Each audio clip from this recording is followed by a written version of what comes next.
Hello everyone and welcome back to my channel.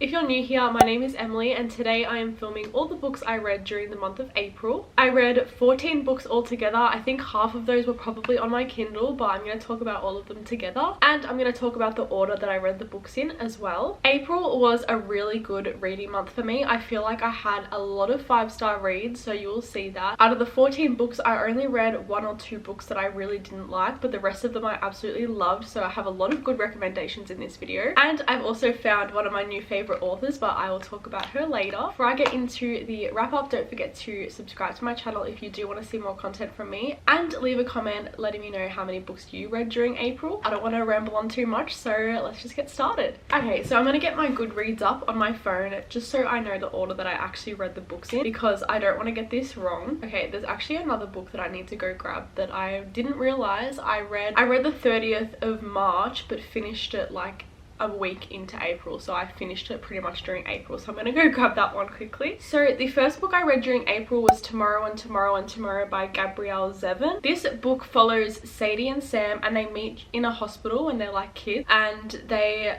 shared their love for video games when they were younger, and then something happens when they're kids that break their friendship apart and they don't see each other for I can't remember how many years, but they meet again when they're adults in like a train station, and they end up making a little deal that they're gonna design a video game together, and the whole book is basically about that whole concept. And I don't think it's a romance book. I think it's actually a literary fiction, because although you can see that they do really love each other, it's not just romance based. Like, the plot is pretty much about them designing the game, the struggles they come across, and I'm not like a game person, but this book was absolutely amazing. This was a 5-star read to me. The way it was written was just so beautiful, and I feel like a lot of people have talked about this book already, but not enough people have read it that I've seen on like YouTube, so that's why I'm saying go and read this right now. It did take me a while to read. I actually ended up finishing it on my Kindle at the movies because I was watching John Wick and I was really bored.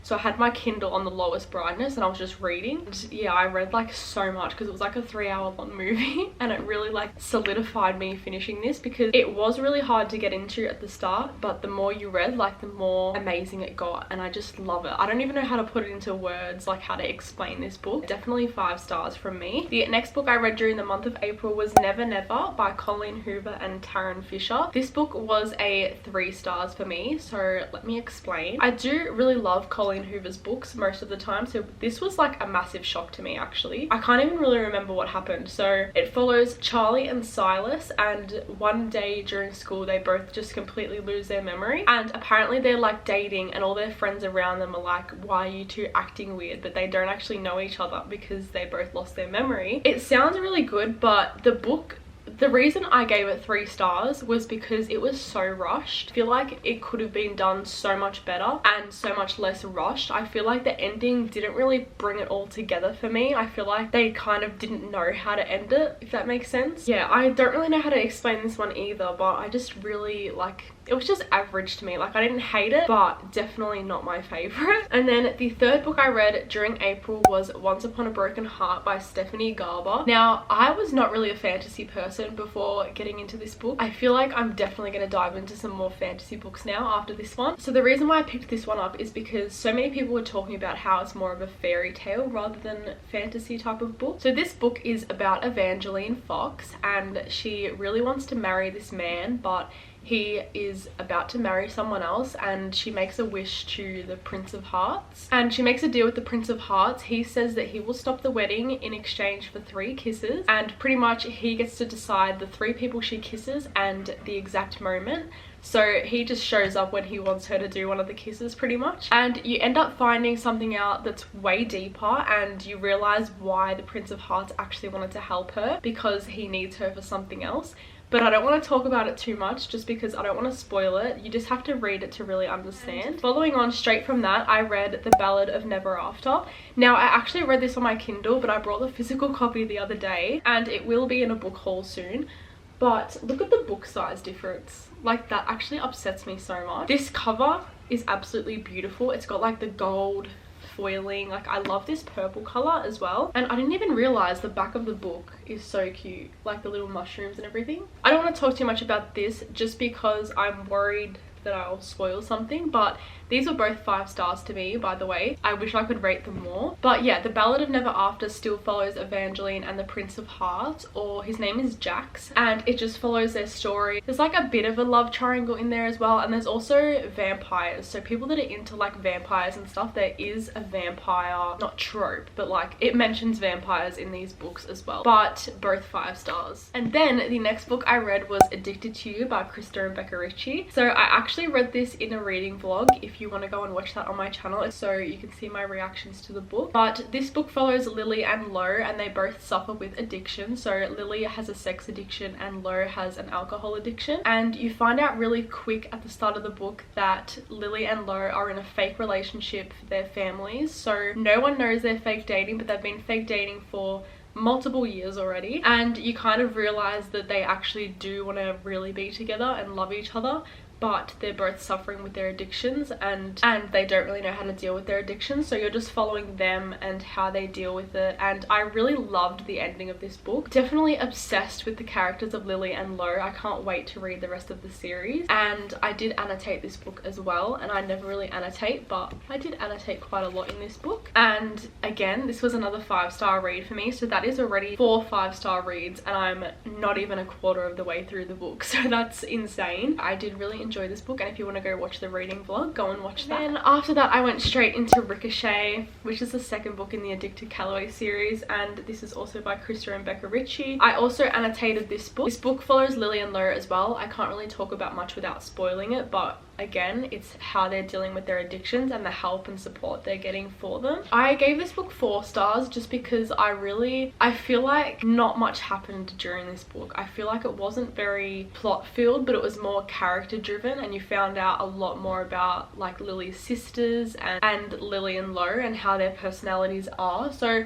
it was very good for character development, but it just wasn't very plot heavy, so that's why I gave it 4 stars instead. But I did still really enjoy this book. Okay, the next book I read, I don't know if you count it as reading, but I listened to the audiobook on Audible. So I listened to The Wall of Winnipeg and Me by Mariana Zapata. I gave that book 4.5 stars. I absolutely loved it. It was my first like audiobook I ever listened to, and I thought that I would hate listening to an audiobook, but I listened to it like in the car, when I was doing things at home like cleaning, and I absolutely loved it. Like, I don't know why I didn't listen to audiobooks earlier. So The Wall of Winnipeg and Me follows Vanessa, and she is like the assistant slash like housekeeper of a, I think, rugby player. I can't even remember now because it was so long ago, I feel like, that I read that. It's like a famous sports player, and his nickname is The Wall of Winnipeg, and he is like really cold. It's like, it definitely gives grumpy sunshine, which I absolutely love. I think that's one of my favorite tropes. Vanessa like cooks for him, she cleans, she makes his bed, like all these little things, but he never appreciates her. And then in the start of the book she ends up quitting, and then the story just goes on from there, like how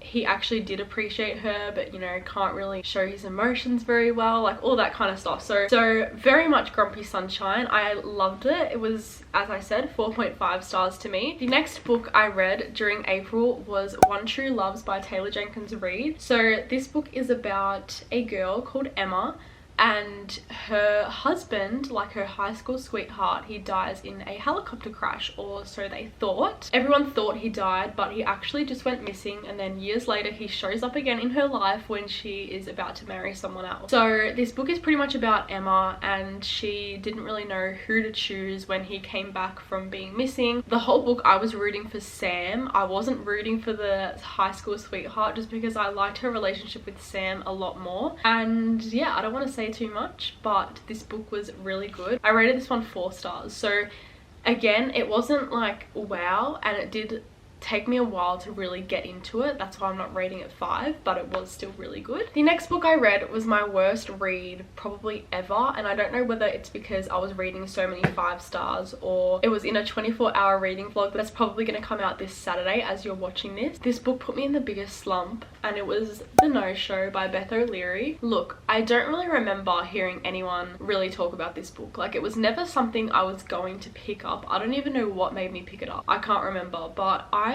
just did not like this book at all. I rated it 1 star, but I feel like I could bump it up to 2 just because, you know, it didn't actually put me in a slump. It was just hard to get through. So maybe 2 stars, 1.5. I don't really know. I'll put my rating on the screen when I think about it more. But this book follows a man, and pretty much he is dating 3 girls at once. So he's fake dating one of them, he's like friends with benefits with one of them, and then he's actually in a relationship with one of them. And you follow the 3 girls' stories. They don't know each other. To me, that concept sounds really good, but I did not like the ending at all. When you come to the end, I hated the ending. Like, it just didn't bring the book all together for me. Like, it would have been better. Like, I can't even say anything, but if you've read this book, let me know what you think, because I just really did not enjoy it. Okay, and then from there, every single other book was on my Kindle. So the next book I read was The Housemaid by Freida McFadden. I absolutely love this book. So this book follows a girl, and pretty much she has been out of jail. You find that out pretty quickly, and is struggling to find a job. So she decides to go for a job as a housekeeper for like this really rich family. This book very much gives Verity vibes to me. I feel like people say it either does or doesn't. To me, it definitely gave Verity vibes, and turns that this book takes you on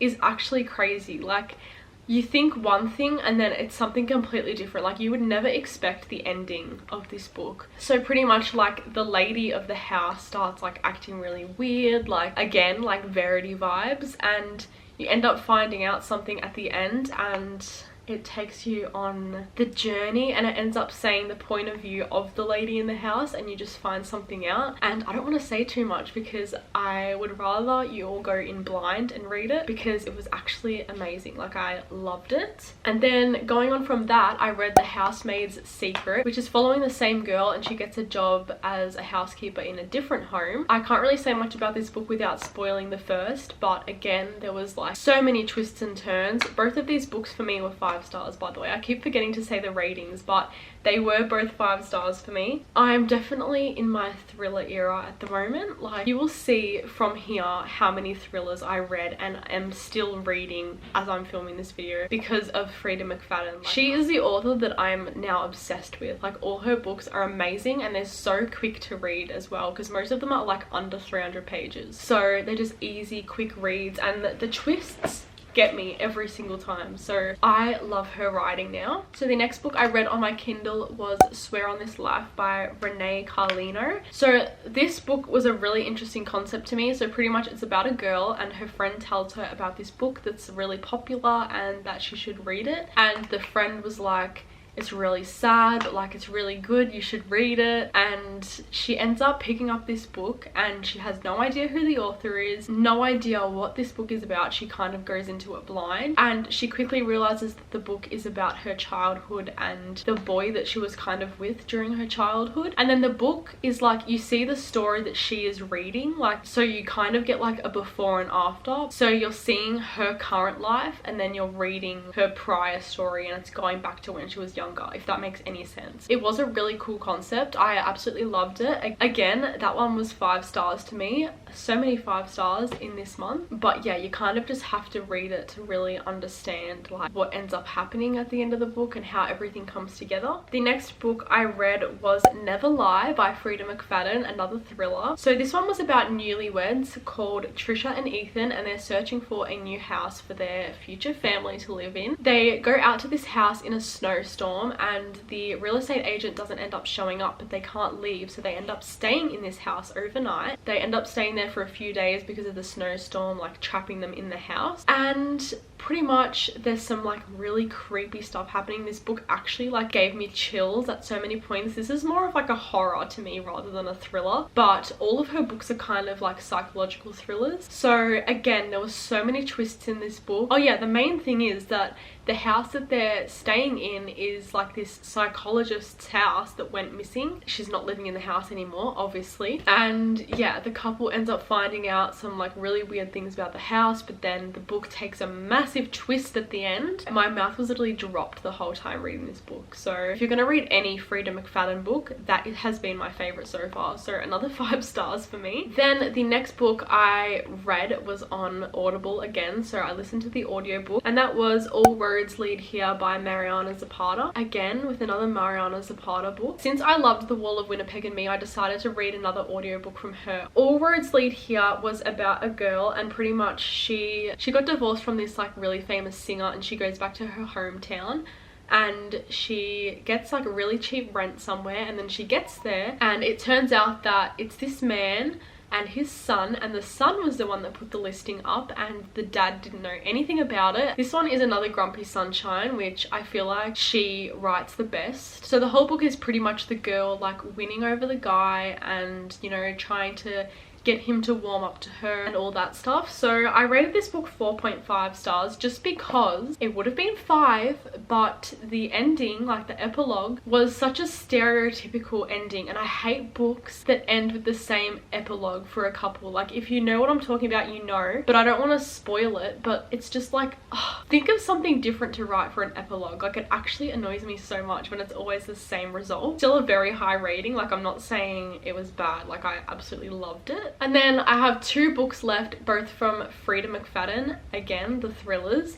So the next book I read was Want to Know a Secret, and this one was actually really interesting to me. So it was about a famous YouTuber actually, and she had like a cooking channel, and everyone in the neighborhood kind of knew her, like everyone thought she was really friendly and loved her. And she gets this new neighbor that moves in next door, and April, who is the YouTuber, she's been getting like these really weird messages from people and comments on her YouTube videos about how people know her secrets and know what she's like in real life. And I can't really explain, like it's really hard to explain, but there is another massive twist. Like usual with Freida McFadden's books, I've realized you end up finding out a lot about characters that you didn't think would be true, but you end up finding out some really negative things. It took me on a whole roller coaster, so I absolutely loved that. It was another 5 stars. Okay, so that was the 15 books that I read during the month of April, because I didn't realize that I had another one. I really hope you all enjoyed this video and got some book recommendations from me. Definitely, if you're going to take one thing out of this video and you like thrillers, read Freida McFadden's books, because they're all amazing and they all have massive twists at the end. I did just post a May TBR, so if you want to know what I'm planning to read during May, go and watch that. And as I said, I also posted a reading vlog for Addicted to You if you're interested in that one as well. But thank you all for watching. This is like the first video I've ever done like this, so let me know what you think. And I will see you in my next video, which will probably be the 24-hour reading vlog. So yeah, thank you for watching.